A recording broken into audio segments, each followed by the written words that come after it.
Super deluxe டீம்ல இருந்து Arora and Kamaruddin. இப்படி பேசிட்டீங்களேப்பா அரோராவை.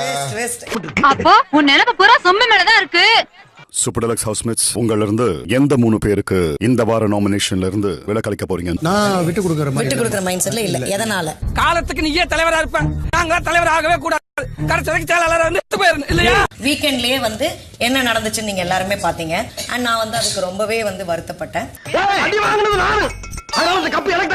எனக்கு என்னன்னா ஆல்ரெடி யார் எவிக்ஷன் போகலையோ அவங்க எவிக்ஷன் போகட்டும். அது சொல்லாதுங்க அண்ணன். ஃபேன்ஸ் இருக்காங்களே காப்பாத்திடுவாங்க. நீங்க அப்படினா நீங்க ஒரு செல்லா காசுன்னு சொல்லுங்க. அதுதான் நியாயம். நீங்க ஒரு வாட்டி கூட நாமினேஷன் போகவே இல்லையே பாரு. எல்லா நேரமே நாமினேஷன் சொல்லி தப்பிக்க கூடாது இல்லையா? நீங்க பாருக்காக பேசாதீங்க. பாருக்கு வாய் இருக்கு, பாரு பேசுங்க. நீ கேட்ட ஒவ்வொரு கேள்வி என்ன செருப்பால அடிச்ச மாதிரி இருக்குடா. மாதிரியில் உண்மையிலே செருப்பால தான் அடிச்சேன். லாஸ்ட் டைம் நான் இந்த பாஸ் நான் யூஸ் பண்ணிக்கிட்டேன். சோ எனக்கு இந்த டைம் எனக்கு வேணாம், நான் உள்ள இருப்பேன், எனக்கு நம்பிக்கை இருக்கு. நீங்க என்ன பண்ணீங்க? என்ன இருந்து விட்டுரு. இப்ப வந்து நீங்களே எங்களுக்கு நாமினேஷன் பாஸ் வேணும்னு கேக்கும்போது ஒரு வாரம்